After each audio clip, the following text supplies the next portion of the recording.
This is the same point we want to make to you. You can't turn that river off. You cannot hold yourself against the current of what life has caused you to become. And when you try, you don't feel good. And when you let go, you feel ever so much better. So, let's go. Some things you want to talk about? Good. So much you want to talk about. You must understand that this gathering happened before you dragged your physical bodies here. That your life has caused you to send forth your rockets. The source within you has met those rockets. And the answers to everything that you want are all queued up for you. So this will be a magnificent unfolding. We want you to know that it doesn't matter where you are. You can put your boat in the stream any place. It doesn't matter. You might be putting your boat in the stream at sickness. You might be putting your boat in the stream at not enough money. You might be putting your boat in the stream at brink of a financial disaster or brink of a marital disruption. You could be putting your boat in the stream with physical sickness that you are experiencing or your awareness of someone else. In other words, there are all kinds of reasons that you feel the way you do. Wherever you're putting your boat in the stream, it does not matter, because in every single case, the stream is moving toward the improvement that you seek. The stream is moving toward the solution to the problem. It's moving toward the answer to the question. It's moving to the becoming of who you are. The stream is undeniable. It is always moving, and it won't stop moving toward that which you are. So it doesn't matter where you are. In fact, we think it is very helpful to realize that you are where you are relative to any subject of importance to you. And if you can sort of make peace with where you are, there's this thing that happens to you as you put your boat in the stream mentally. If you say, all right, the stream is flowing and it's going to be all right, there is an automatic releasing of resistance and a turning and moving toward improvement. But if you put your boat in the stream with the attitude, I'm not where I should be, you automatically turn upstream. If you put your boat in the stream and say, I should have known better, upstream you go. I should do better, upstream you go. Even if you put your boat in the stream and you say, I'm going to try really hard, upstream you go. Feel the difference between, I have a sickness and I'm going to find a way to heal myself, upstream, and I am where I am. My physical body isn't where I want it to be, but it's going to get better. Or, I am where I am, and I want things to be better. Feel the difference between, I'm going to make this happen, upstream, and I'm going to allow the resources of the universe to help me work this out, downstream. Problem on one of the sticks, solution on the other. Which way are you pointed? Which way are you feeling for? And so many of you, for some reason or another, have become so defensive in your competitive feeling of those who surround you that it seems as if you need to defend why you want something by pointing out the perils of not having it.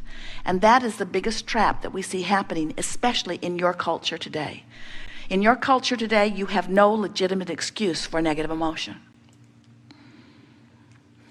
Well-being is abounding in such significant proportion to not well-being that you really have to reach hard to find things to focus negatively upon in terms of the scope of the world.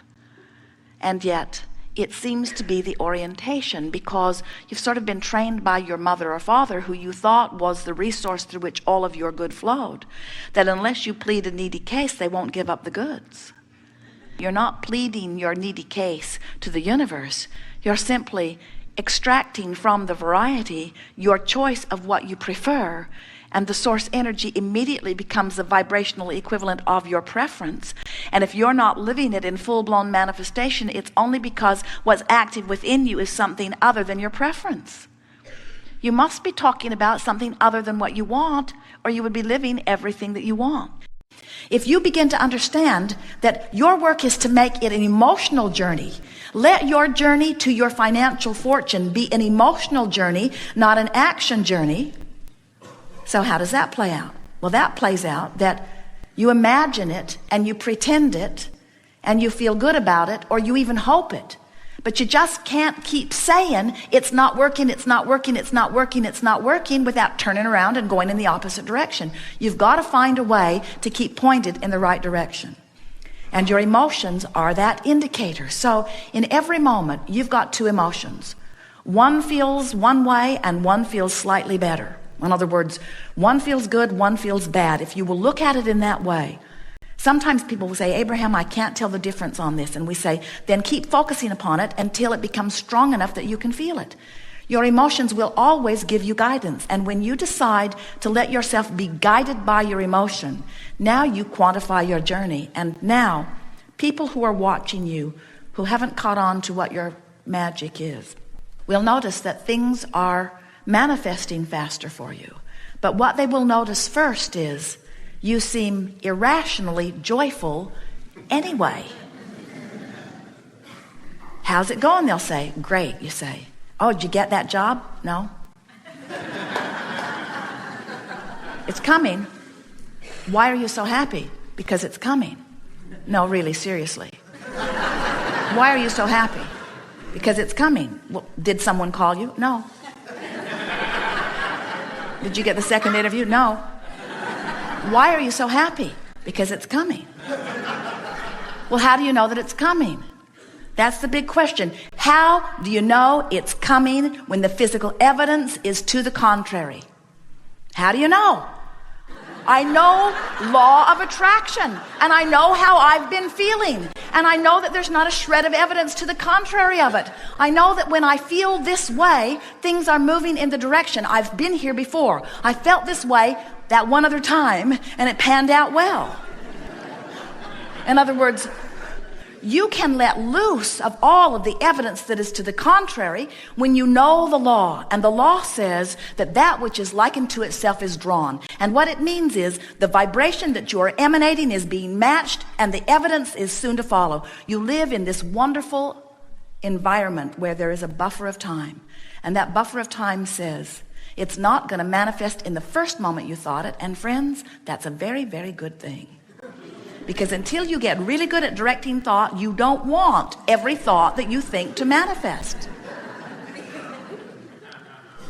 But from a non-physical standpoint, in the stability of source, from the perspective where worlds are created, when you, leading edge genius, worthy person, out here on the leading edge of your experience, live something which causes you to delicately, infinitely, specifically identify something that you would prefer for you, source says you ought to know, consider it done, and becomes a perfect vibrational match to it, and in that moment calls you to it.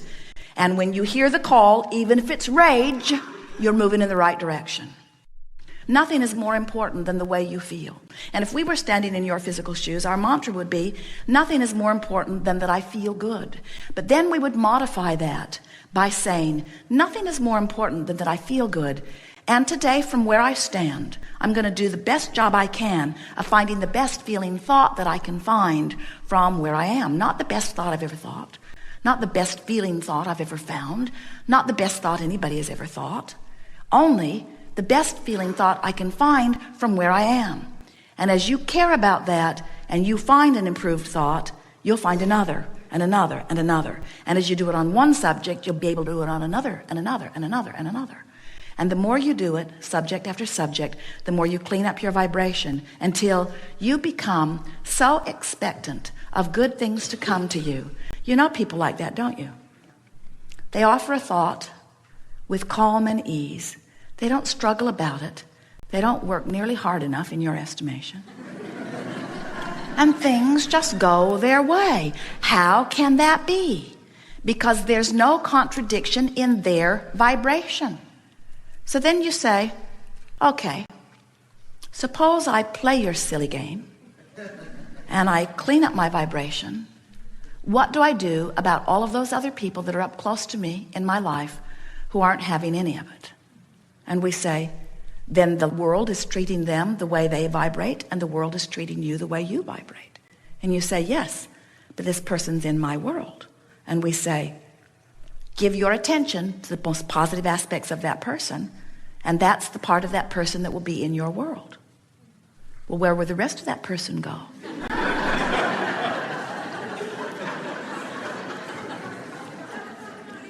The rest of that person will rendezvous with ornery toads at work, people who flip each other off in traffic. You get to the point where you begin to recognize that everything that comes to you is coming in response to something that you're doing.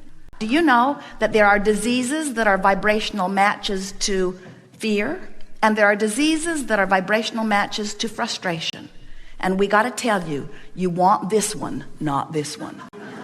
Do you know that there are traffic accidents that are vibrational matches to despair and total disempowerment? And there are traffic accidents that are matches to frustration. And there are traffic accidents that are matching anger. And there are the absence of traffic accidents that match appreciation. In other words, everything that comes to you matches where your average vibration is on those subjects. See how it works? Everything that comes to you is evidence of your vibration. So, the first thing we want to say to you is, if you begin to pay attention to the way you feel, you will have pre-manifestational awareness. And we want you to understand that you get to choose how close up you get to everything. And when you start moving yourself in the direction of what you want, you feel a desire to embrace the manifestations that are showing themselves to you, because each manifestation is a little better than the last. That's how you tell if you're going in the right direction. Each manifestation is a little better than the last. Good. We think you've got that.